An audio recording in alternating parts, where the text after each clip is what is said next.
Cinderella was stupid. Correction, it was her fairy godmother. Bippity boppity. She could have given Cinderella some shoes with memory foam and breathable material. Instead, she gave Cinderella glass slippers. Only they weren't shoes. It's a little known fact, but Cinderella was an amputee, so she wasn't wearing glass slippers, but a glass socket. Oh, that looks cool. I mean, at first I thought it was glass. Yeah, this plastic is called PETG, but there's a whole bunch of different transparent plastics that they use. That's cool.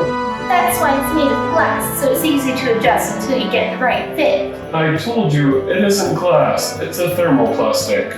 Details, schmeetails. So I still think it'd make a good base. It began at that fateful ball, where Cinderella lost not her shoe, but her leg. She's a little careless, always losing things.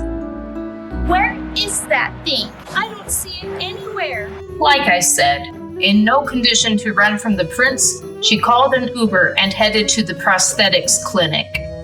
When she arrived, she hopped on in.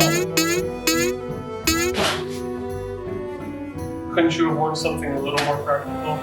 She's not the brightest bulb on the shelf.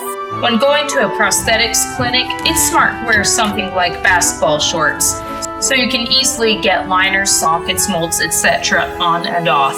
Thankfully, Cinderella always wears basketball shorts under her dress, so she was able to ditch the gown. So what did you do to your prosthesis this time? I didn't do anything to it. I'm sure it's perfectly fine wherever it is. Did you look for it? I had my animal friends look everywhere. Forget I asked. I guess I'm gonna have to make you a new prosthesis now. Making a prosthetic limb involves multiple visits. The first appointment is for taking measurements, so the prosthetist can order the correct size of liner. Just there to build a fairy godmother. Fine by me. You got your liners in. So the prosthetist ordered some new liners in her size, which they would need to make the mold for the new leg socket. You see, if you took the mold without the liner, then the socket would be too small to wear with the liner on. And you can't wear a prosthetic leg without the liner because it's the liner that attaches fake legs to real legs. There are as many methods for making prosthetic legs as there are practitioners. Cinderella's prosthetist likes to use cabinet stoppers to leave marks on the inside of the mold. A plastic bag protects the liner. He also likes using bungee cords. Next, casting material goes around the leg.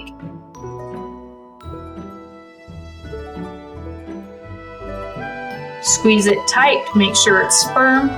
If you're curious how I lost my leg in the first place, check out this playlist. Slide it all off. Ta-da! We have a finished mold. So here's the test socket. It's like a dream. A wonderful dream come true. The liner you see here is from a pin lock socket, which is different from the vacuum seal leg liner you see in the reenactment. That's because my second leg has a different type of suspension than my first leg. We'll just pretend I'm wearing the test socket. We'll just pretend I'm wearing the test socket for this video. And look! Glass slippers. We've been over this before, Cinders. It's a socket. And it isn't glass. It's a thermoplastic. Oh, it's just my size. Duh, I made it from your mold. I didn't pick it up from Walmart. Hey! Cinderella eagerly pulled on her leg, or at least she tried to. Oh, don't you think it's a trifle snug? If it wasn't snug, it'd fall off. Oh, Okay, here we go. Triumphantly, Cinderella took her first steps as an amputee. I thought you said this wasn't my first. This is an educational video, so zip it. I feel like I'm dancing on a cloud. Oh, say, if this thing fits like a glove, a socket, then why does it hurt so much? It might have something to do with your leg having been chopped off recently.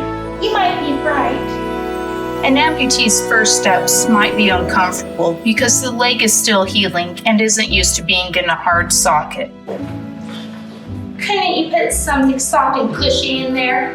No, for padding you would need wiggle room, and wiggle room would mean a wobbly leg, and a wobbly leg would mean the prosthesis wouldn't be steady and secure.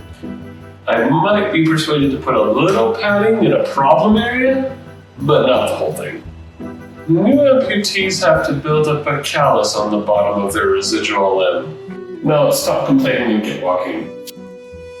Real slippers were more comfortable than this glass slipper. It's a socket! Cinderella spent the rest of the afternoon at the clinic. She'd walk back and forth, tell her prosthetist what wasn't comfortable, then take the leg off so he could adjust the new socket. By heating it up, he was able to make modifications, then bring it back in for her to try on. The prosthetist had an impressive array of techniques and tricks for trying to alleviate sore spots. The problem was that shifting pressure away from one location often meant that more pressure was shifted onto a different spot. It felt like a zero-sum game. I'm so discouraged. Will I ever dance with Prince again?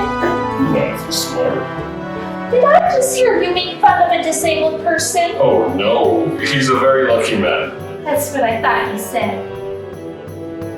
Yeah, it's getting late. Have the secretary schedule you for the next available appointment, and we'll pick up where we left off. They did exactly that. And we use plastic because it's easier to make like quick changes to. Like last week you were getting some pressure here, so we were able to just heat it up with a heat gun and then push it out. And plastic's a lot cheaper. So in the final version we'll use carbon fiber or other fibers, glass and things like that. And then we'll use resin. We'll put resin into the fiber to harden it up. So it'll be lighter weight than the plastic, but the problem is you can't adjust it as easily. Like we can still add things like pads or grind away a little bit, but you can't heat it up and bend it and shape what it is. They greeted the new day with renewed energy and optimism, and Is it just me, or is it looser than last time? In the early months after amputation, as the swelling goes down and as the calf muscles atrophy, the residual limb is going to shrink. It will shrink for the rest of your life, but the rate will slow down. The size can also fluctuate throughout a given day, which is why I ordered you some socks. Oh dear, they have little holes in them. Do you want me to mend them for you? No, I want you to wear them whenever the socket gets loose. The holes are for the pin at the end of your liner.